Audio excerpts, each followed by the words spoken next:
ನಮಸ್ಕಾರ. ಇವತ್ತಿನ ಈ ವಿಶೇಷ ಸಂಚಿಕೆಗೆ ನಿಮ್ಗೆಲ್ಲರಿಗೂ ಸ್ವಾಗತ.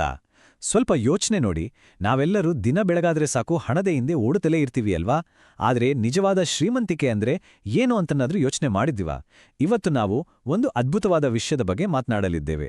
ಅದೇ ಸಾಕು ಎನ್ನುವ ಮನಸ್ಥಿತಿಯಲ್ಲಿರುವ ಅಗಾಧವಾದ ಸಂಪತ್ತಿಗೂ ಮತ್ತು ಇನ್ನೂ ಬೇಕು ಎನ್ನುವ ಬಡತನಕ್ಕೂ ಇರುವ ಆಳವಾದ ವ್ಯತ್ಯಾಸ.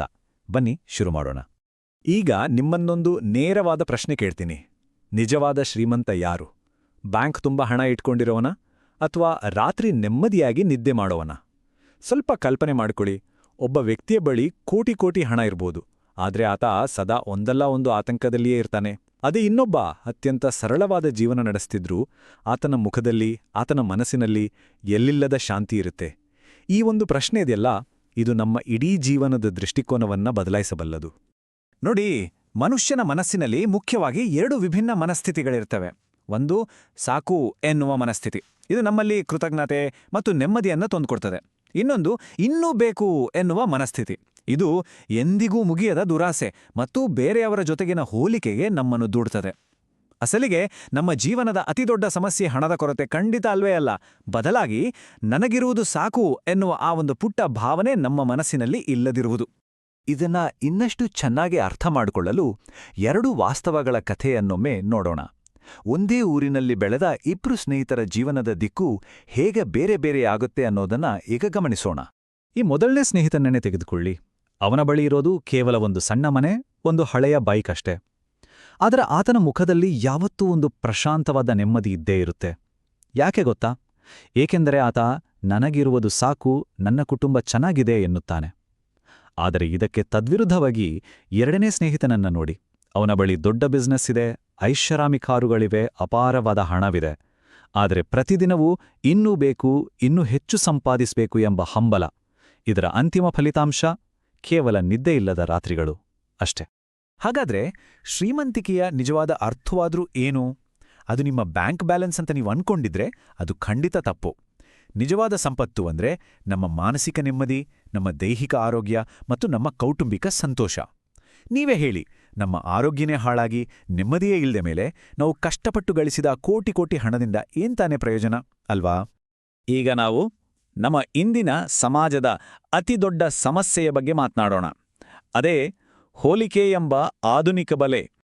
ನಾವೆಲ್ಲರೂ ಹೇಗೆ ತಿಳಿಯದೆಯೇ ಈ ಆಧುನಿಕ ಬಲೆಗೆ ಬೀಳ್ತಿದ್ದೇವೆ ಗೊತ್ತಾ? ಇದು ನಮ್ಮೆಲ್ಲರ ದಿನನಿತ್ಯದ ಕಥೆ. ಮೊದಲಿಗೆ ನಾವೇನ್ ಮಾಡ್ತೀವಿ? ಸುಮ್ಮನೆ ಟೈಂಪಾಸ್ಗೆ ಅಂತ ಇನ್ಸ್ಟಾಗ್ರಾಮ್ ಅಥವಾ ಫೇಸ್ಬುಕ್ ತೆರೆಯುತ್ತೀವಿ. ಅಲ್ಲಿ ಬೇರೆಯವರು ಹಾಕಿರುವ ದುಬಾರಿ ಕಾರುಗಳು, BMW, ವಿದೇಶಿ ಟ್ರಿಪ್ಗಳ ಆ ಕೃತಿಕ ಪ್ರದರ್ಶನವನ್ನು ನೋಡ್ತೀವಿ. ಅದನ್ನು ನೋಡಿದ ತಕ್ಷಣವೇ ನಮ್ಮ ಮನಸ್ಸು, ಅರೆ ನನಗೂ ಇದು ಬೇಕಲ್ಲ ಅಂತ ಕೂಗಲು ಶುರು ಮಾಡುತ್ತೆ.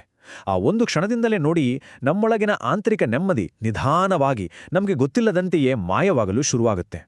ಮನುಷ್ಯನ ಈ ಆಸೆಯ ಚಕ್ರ ಇದೆಯಲ್ಲ, ಇದಕ್ಕೆ ಕೊನೆಯೇ ಇಲ್ಲ. ಮೊದಲು ಏನಾಗುತ್ತೆ, ನಮಗೆ ಕೇವಲ ಒಂದು ಸಾಮಾನ್ಯ ಫೋನ್ ಸಿಕ್ಕರೆ ಸಾಕು ಅನಿಸ್ತದೆ. ಅದು ಸಿಕ್ಕ ಕೂಡಲೇ ಇನ್ನಷ್ಟು ದುಬಾರಿ ಫೋನ್ ಬೇಕು ಅನಿಸುತ್ತೆ. ಆಮೇಲೆ ಒಂದು ಕಾರು, ಆಮೇಲೆ ಒಂದು ದೊಡ್ಡ ಮನೆ. ಹೀಗೆ ಮನುಷ್ಯನ ಆಸೆಗಳು ಒಂದು ಸರಪಳಿಯಂತೆ ಬೆಳೆಯುತ್ತಲೇ ಹೋಗ್ತವೆ, ಎಂದಿಗೂ ನಿಲ್ಲುವುದಿಲ್ಲ. ಅದಕ್ಕಾಗಿ ಹೇಳೋದು, ಇಂದಿನ ದಿನಗಳಲ್ಲಿ ತೃಪ್ತಿ ಅನ್ನೋದು ನಿಜಕ್ಕೂ ಒಂದು ದೊಡ್ಡ ಸೂಪರ್ ಪವರ್ ಇದ್ದ ಹಾಗೆ. ಇದೆಲ್ಲವನ್ನ ನೋಡಿದ್ಮೇಲೆ ಈಗ ಬರೋಣ ನಮ್ಮ ಅಂತಿಮ ಘಟ್ಟಕ್ಕೆ. ನಿಜವಾದ ಕೋಟ್ಯಾಧಿಪತಿ ಯಾರು ಅನ್ನೋದನ್ನ ಈಗ ನೋಡೋಣ. ನಿಜವಾದ ಶ್ರೀಮಂತಿಕೆ ಎಂದರೆ ಅತಿ ಹೆಚ್ಚು ಹಣ ಗಳಿಸುವುದಲ್ಲವೇ ಅಲ್ಲ, ಬದಲಾಗಿ ಯಾರು ತಮ್ಮ ಜೀವನದ ಪ್ರತಿಯೊಂದು ಕ್ಷಣವನ್ನು ನೆಮ್ಮದಿಯಿಂದ ಅನುಭವಿಸುತ್ತಾರೋ, ಯಾರು ಯಾವುದೇ ಚಿಂತೆಯಿಲ್ಲದೆ ತಲೆದಿಂಬಿಗೆ ಒರಗಿದ ತಕ್ಷಣ ಸುಖವಾಗಿ ನಿದ್ದೆ ಮಾಡುತ್ತಾರೋ, ಮತ್ತು ಯಾರು ತಮ್ಮ ಮನದಾಳದಿಂದ ನನಗಿರುವುದು ಸಾಕು ಅಂತ ಭಾವಿಸುತ್ತಾರೋ, ಅವರೇ ನೋಡಿ ಜಗತ್ತಿನ ಅತಿದೊಡ್ಡ ಕೋಟ್ಯಾಧಿಪತಿ. ನಾವೆಲ್ಲರೂ ಒಂದು ವಿಚಾರವನ್ನ ಯಾವತ್ತೂ ಮರಿಬಾರದು. ಹಣ, ಅಂತಸ್ತು, ಈ ಐಷಾರಾಮಿ ಜೀವನ, ಈ ವಾವು ನಮ್ಮ ಜೊತೆ ಶಾಶ್ವತವಾಗಿ ಬರೋದಿಲ್ಲ. ಕಾಲಾನಂತರವು ನಮ್ಮ ಕೊನೆಗಾಲದವರೆಗೂ ನಮ್ಮ ಜೊತೆ ಉಳಿಯುವಂಥದ್ದು ಯಾವುದು ಅಂದರೆ ಅದು ನಮ್ಮ ಆಂತರಿಕ ನೆಮ್ಮದಿ, ನಾವು ನಮ್ಮವರ ಜೊತೆ ಸೃಷ್ಟಿಸಿದ ಆ ಸುಂದರ ನೆನಪುಗಳು, ನಮ್ಮ ಪ್ರೀತಿಯ ಸಂಬಂಧಗಳು ಮತ್ತು ನೈಜ ಸಂತೋಷ ಮಾತ್ರ. ಒಂದು ಅರ್ಥಪೂರ್ಣ ಜೀವನಕ್ಕೆ ಇವೇ ಅಲ್ವಾ ನಿಜವಾದ ಅಡಿಪಾಯ? ನಾವು ನಮ್ಮ ಮನಸ್ಸನ್ನು ಹೇಗಿಟ್ಕೊಳ್ತೀವಿ ಅನ್ನೋದೇ ಇಲ್ಲಿ ಮುಖ್ಯ. ಇನ್ನೂ ಬೇಕು ಅನ್ನೋ ಮನಸ್ಥಿತಿ ನಮಗೆ ಕೊನೆಗೆ ಉಳಿಸೋದು ಕೇವಲ ಒತ್ತಡ, ಅನಗತ್ಯ ಭಯ ಮತ್ತು ಈ ಸಮಾಜದ ಜೊತೆಗಿನ ಅರ್ಥವಿಲ್ಲದ ಪೈಪೋಟಿಯನ್ನ ಮಾತ್ರ. ಅದೇ ನನಗಿದು ಸಾಕು ಎಂಬ ಮನಸ್ಥಿತಿಯನ್ನು ಒಮ್ಮೆ ಅಳವಡಿಸ್ಕೊಂಡು ನೋಡಿ, ಅದು ನಮಗೆ ಆಳವಾದ ನೆಮ್ಮದಿ, ನೈಜವಾದ ಸಂತೋಷ ಮತ್ತು ಒಂದು ರೀತಿಯ ಸಂಪೂರ್ಣ ಸ್ವಾತಂತ್ರ್ಯವನ್ನು ನೀಡುತ್ತಾರೆ. ಅಂತಿಮವಾಗಿ ಯಾವ ದಾರಿ ಬೇಕು ಅನ್ನೋ ಆಯ್ಕೆ ನಮ್ಮ ಕೈಯಲ್ಲೇ ಇದೆ. ಕೊನೆಯದಾಗಿ ಒಂದು ಅದ್ಭುತವಾದ ಮಾತಿದೆ. ಹಣವು ನಮ್ಮ ಜೀವನವನ್ನ ಖಂಡಿತ ಉತ್ತಮಗೊಳಿಸಬಹುದು. ಆದರೆ ತೃಪ್ತಿ ಎಂಬುದು ಇಲ್ಲದಿದ್ದರೆ ನಮ್ಮ ಬಳಿ ಕೋಟಿ ಕೋಟಿ ಹಣವಿದ್ದರೂ ನಮ್ಮ ಮನಸ್ಸು ಬಡವಾಗಿಯೇ ಇರುತ್ತದೆ. ಹೌದು, ಸಂಪತ್ತಿರಬೇಕಾಗಿರೋದು ನಮ್ಮ ಬ್ಯಾಂಕ್ ಅಕೌಂಟಲ್ಲಲ್ಲ, ಅದು ನಮ್ಮ ಮನಸ್ಸಿನಲ್ಲಿರಬೇಕು. ಹಾಗಾದರೆ ನಿಮ್ಮನ್ನ ನೀವೇ ಒಮ್ಮೆ ಕೇಳ್ಕೊಳ್ಳಿ, ನಾವು ನಿಜವಾದ ಶ್ರೀಮಂತರೇ? ಸ್ವಲ್ಪ ಯೋಚಿಸಿ. ಮುಂದಿನ ಸಂಚಿಕೆಯಲ್ಲಿ